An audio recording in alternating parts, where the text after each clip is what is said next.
이단 사이다.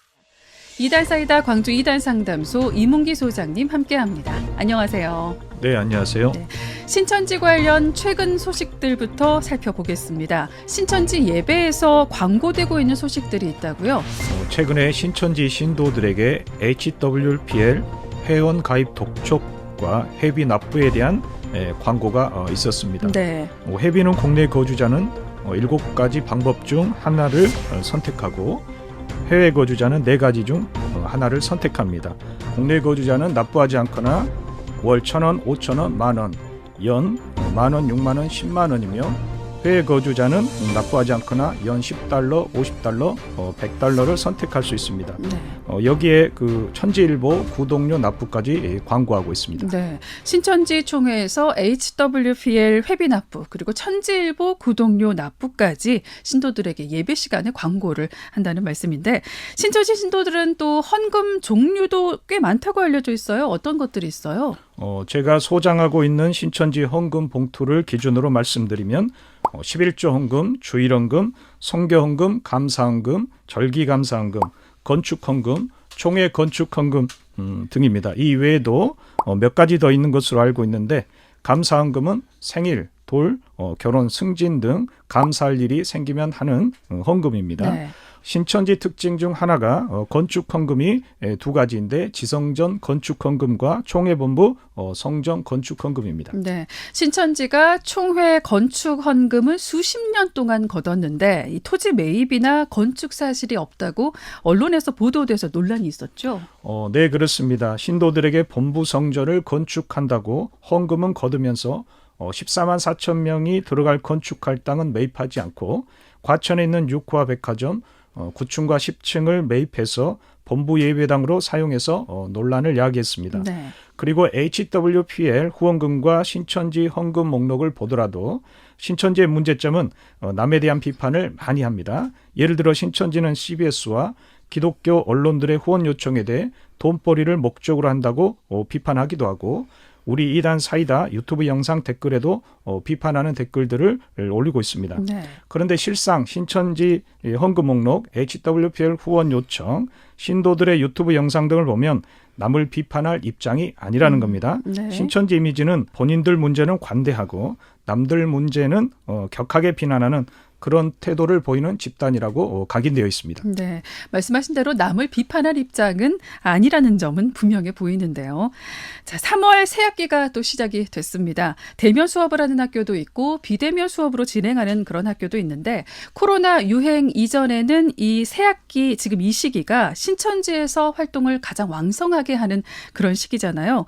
그런데 비대면 수업으로 또 학교 주변에 포교 대상도 많이 없고 해서 신천지 포교 활동이 어떤지 궁금한데요. 어떤 움직임이 있나요?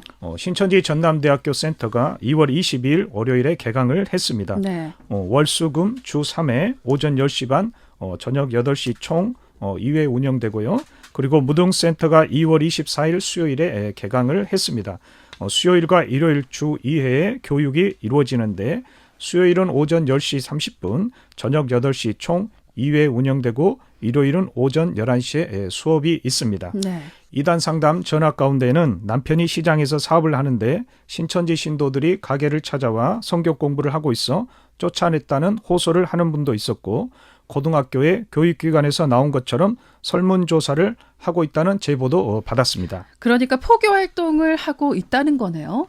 네, 그렇습니다. 네, 온라인상에서도 활동을 할 것 같은데 밝혀진 포교 행위가 있나요? 인스타그램을 통해 나이스 민미 인사이트 코칭 세미나가 3월 5일 금요일, 6일 토요일, 3월 9일 화요일에 줌 강의가 진행된다는 그 홍보물이 퍼졌습니다. 네. 포스터에는 세미나 내용이 정확하게 나와 있지 않으나 제목 나이스 민미나 나를 만나는 방법, 진짜 나를 만나는 시간, 인사이트라는 문구를 보면 자신의 처한 상황을 보게 하고 자기 문제의 본질을 보도록 하는 강의, 자기를 돌아보고 자기를 발견하는 자기 인식과 관련된 주제를 내세운 강의로 보여집니다.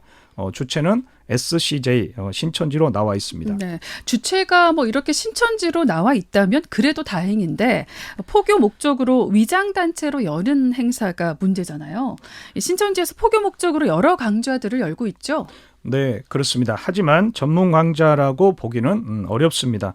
지적하신 대로 강의 주제가 목적이 아니라 포교가 주목적이므로 강의자들은 주로 신천지 신도들이 맡아서 하고 있습니다. 전문가 지식을 갖췄다고 보기 어렵습니다. 일반인들이 속는 이유는 여기에 대한 전문 지식이 없다는 겁니다. 그래서 인문학 강좌, 하브르타 교육, 유대인 학습법, 자기개발 강좌, 적성검사, 심리검사, MBTI 등으로 접근하는 신천지 포교에 쉽게 속을 수 있습니다. 네, 이런 신천지 위장 포교 활동의 경우 분별할 수 있는 방법들이 있을까요? 신천지 이장과 거짓말은 분별하기 어렵게 만들고 있습니다. 그런 상황에서 원초적인 질문과 생각을 해볼 필요가 있다고 생각됩니다. 상대방이 주는 감정에 휩싸이지 말고 그들과 거리를 두고 생각해 볼 필요가 있습니다. 네. 그래서 일반적인 사람들과 비교해 봤을 때 친절함의 강도가 매우 높다면 의심을 해봐야 합니다. 젊은 세대는 과거보다 개인주의가 팽배하다고 알려져 있습니다. 그런데 남에게 배려하고 특별한 이유가 없는데 시간을 함께 보낸다면 한 번쯤은 생각을 해봐야 할 문제입니다.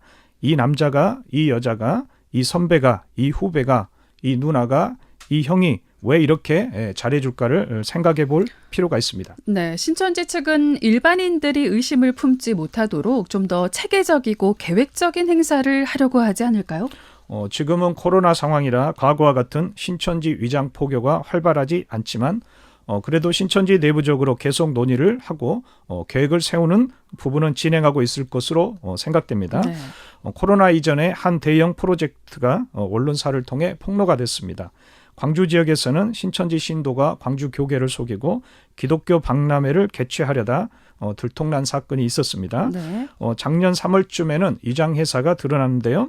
신천지 본부과천 요한지파 이장교인 참빛교회, 경기도 하남시에 위치하고 있습니다.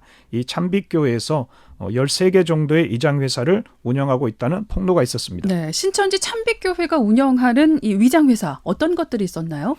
교육 및 컨설팅 회사인 YCDL, 리아이 에듀케이션 컨설팅, 교육회사로는 W 아카데미, MLNC, 교육 및 자기개발회사는 더 패스, 인사이드 스쿨이 있습니다. 그리고 문화기획사는 컬러브릿지, 공연 및 이벤트 회사는 더 쿠드, 대학생 영합동아리는 따옴표와 별다방, 잡지사로는 핀라이트, 청년단체는 청년세움이 있습니다. 이 중에 교육회사로 이장하고 있는 W 아카데미가 있습니다. 위 이장회사가 제2대학교의 허가를 받아 2020 서울 미래교육 박람회를 개최합니다. 네, 신천지 위장회사가 교육박람회까지 개최를 이미 했군요. 그런데 제2대학교 내에서 박람회를 개최했다고 했는데 이 학교를 선택한 이유가 혹시 있을까요? 제2대학교는 1974년에 기독교 정신으로 세워진 사기지만 2018년 9월 20일에 신천지 만국회 기간에 제2대학교 대양홀에서 신천지 이장단체 IPYG가 주최한 한반도 통일 염원 강연 콘서트를 열었습니다. 이때 강의자가 루마니아 제3대 대통령이었고 학자인 에밀 콘스탄티네스 구였습니다. 이 사람은 신천지 만국회의에 자주 등장하는 인물이며 신천지 측에서도 자주 홍보대사로 내세운 인물입니다. 네. 이때 제2대학교 총학생회도 나서서 반발했지만 행사는 진행이 되었습니다. 네. 신천지 속성은 한 번 행사를 진행한 곳을 자주 이용하는 습성이 있습니다. 그래서 박람회도 이 대학교에 신청했던 것 같습니다. 네. 그럼 이 제2대학교는 이 사실을 사전에 인지하지 못했을까요? 이 대학교 관계자는 신천지 평화 행사 때도 사전에 인지하지 못했다는 말을 했고 네. 2020년 2월 1일에 있었던 2020 서울 미래교육 박람회가 신천지 이장 행사인지 몰랐다고 이야기를 했습니다. 그 이후 대관된 행사에 대해 제대학교는 취소 통보를 했다고 이야기를 했습니다. 네, 신천지 포교 전략이 대형화되고 또 더 대담해졌는데요. 위장단체들이 어떻게 세상에 드러나게 된 거예요? 신천지를 탈퇴한 회심자의 폭로가 신천지 위장회사들이 드러나는데 결정적 역할을 했습니다. 한 언론사가 이 행사를 주최한 W 아카데미 백모 총괄 이사와 YCDL의 정모 대표 입장을 들어보려고 했으나 연락이 닿지 않았고 이 행사를 기획했던 리아이 에듀케이션 컨설팅의 대표 백모 씨에게 연락이 와서 입장을 들어봤는데 자기 회사는 신천지와 상관이 없으며 회사의 피해가 올 경우 법적 조치를 취할 것이라고 했습니다. 네.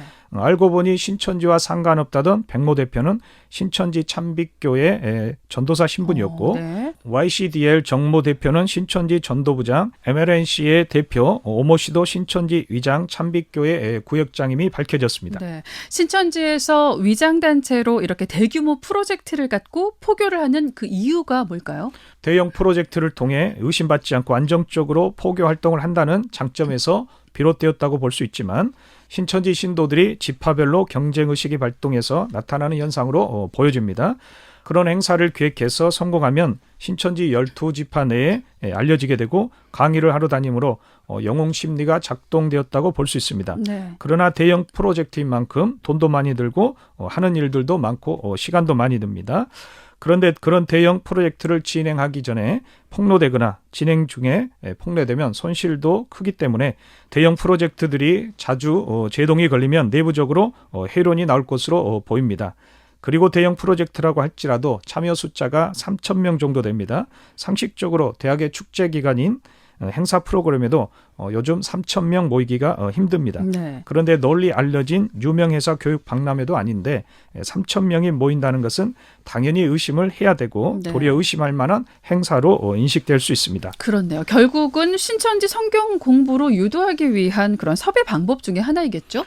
네, 그렇습니다. 결론은 신천지 신도 만들기 위해서 이만희 교주를 신봉하게 만들기 위해서 성경 공부를 통해 신천지 사상을 집어넣어야 합니다.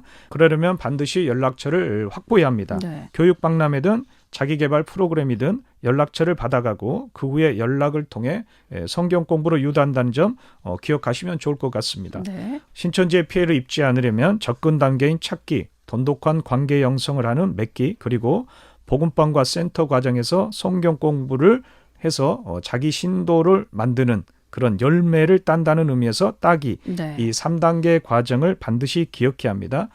대형 프로젝트이든 소형 프로젝트이든 개별 만남이든 접근 후 연락처를 통해 잦은 만남을 갖게 되고 관계가 형성되면 신천지는 반드시 성경 공부로 유도하거나 성경 공부를 제안하기 때문에 성경 공부를 월수금, 토요일, 일요일, 화목이든 일주일에 1회 이상 성경 공부를 줌으로 진행한다면 네. 한국기독교이단 상담소 협회에 전화를 주셔서 신천지 여부를 확인하셔야 합니다. 네. 성경 공부를 코로나 이후에는 온라인 줌으로도 진행을 하고 있군요. 네, 그렇습니다. 새학기를 맞아 신천지도 서서히 포교 활동이 다시 모습을 드러내기 시작했습니다. 그래서 신천지 위장단체와 포교 활동 시 주의점에 대해서 오늘 이렇게 살펴봤습니다. 오늘 말씀 여기까지 듣겠습니다. 고맙습니다.